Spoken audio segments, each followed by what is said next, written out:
Even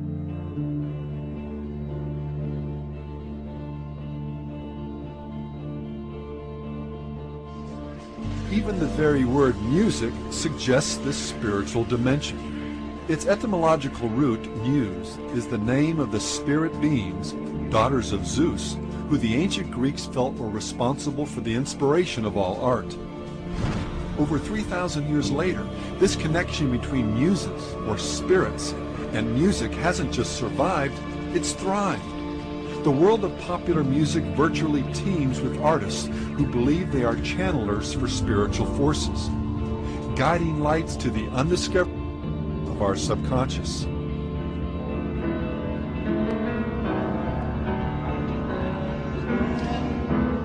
Often these spirits are credited with helping inspire or even compose a particular song.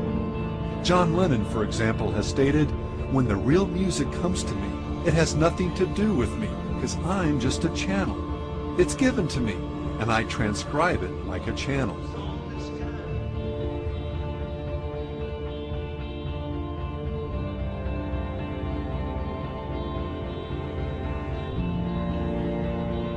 Within the band said there is a fifth member, a mystical member, yeah. We've always said there's something looking over us.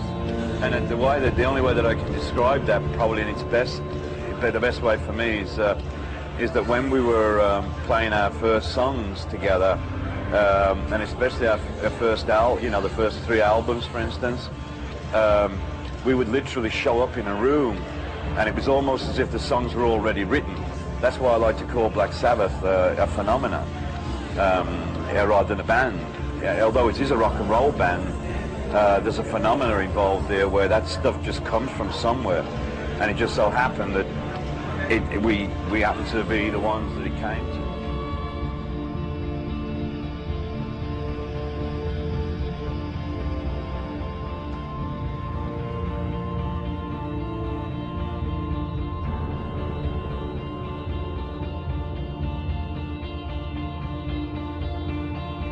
I'm very, very aware that when I write a good song, I'm just acting as like a messenger. It comes from a higher source. You know, I'm not so egotistical that I think that I've done this all on my own.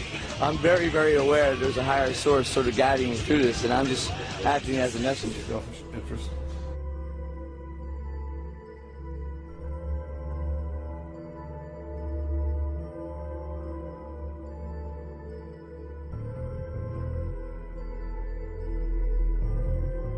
A lot of the songs were written in about 15 minutes to 45 minutes, just really quickly. Glenn and I in the room, very stream of consciousness, as though many times we felt as though it was being channeled through us.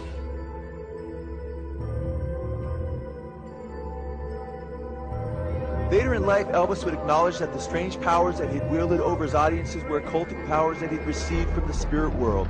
Elvis, as a child, believed that he was being guided by the voice of his brother Jesse, who had died at birth, but later admitted that he was being used by a hierarchy of spirit beings.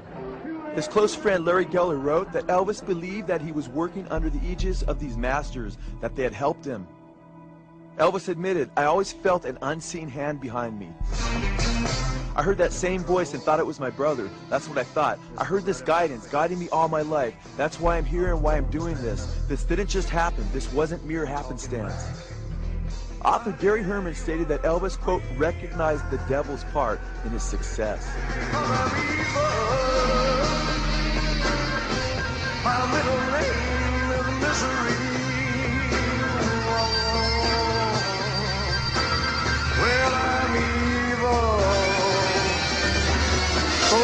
You mess around.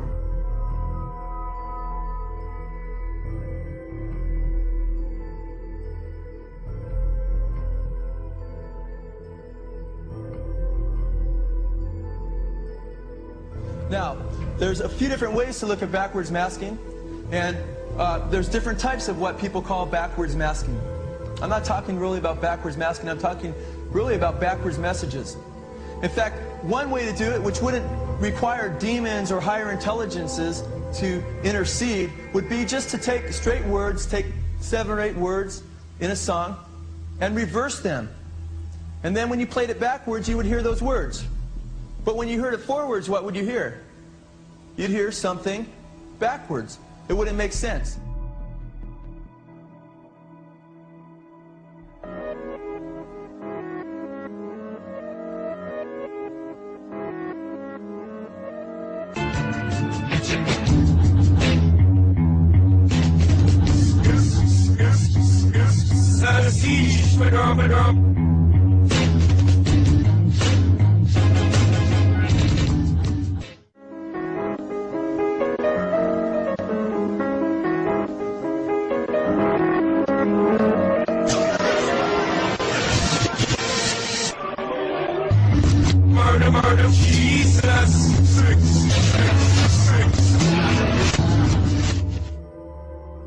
So when people talk about how backwards masking is done in the studio, yeah, that kind of backwards masking is done in the studio.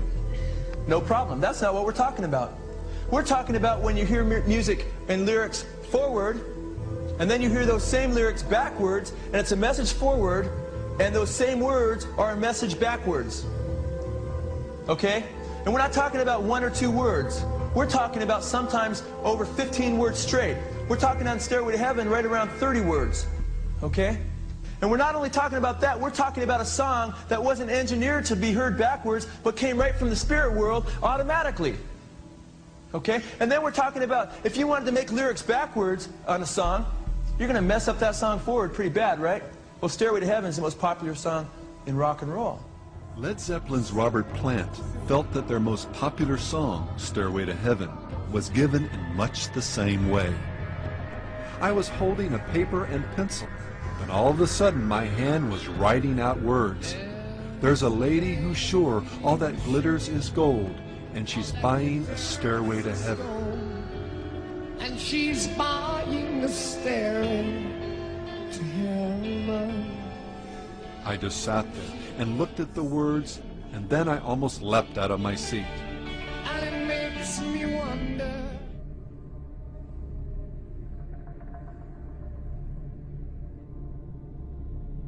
Page's fascination with Crowley led many to believe he was into black magic himself.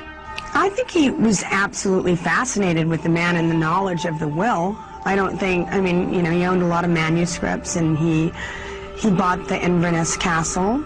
That was also Crowley's. And I think with it, he had purchased a lot of manuscripts. And at one point, he had a bookstore in England, an occult bookstore.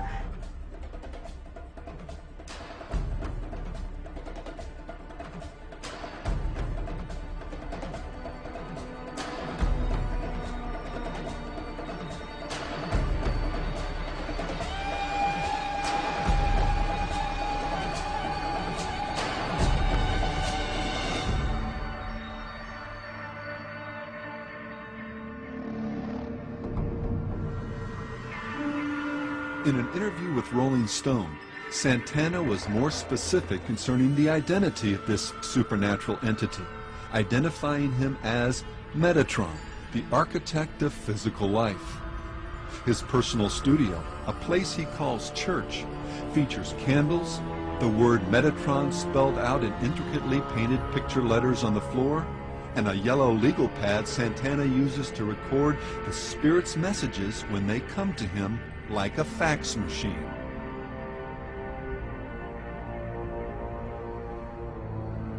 First of all, I'd like to thank Satan. I'd like to thank Satan. Thanks, Satan. Satan. I'd like to say that the main thing about country music is I love to sing it, and there's a lot of people who love to hear country music.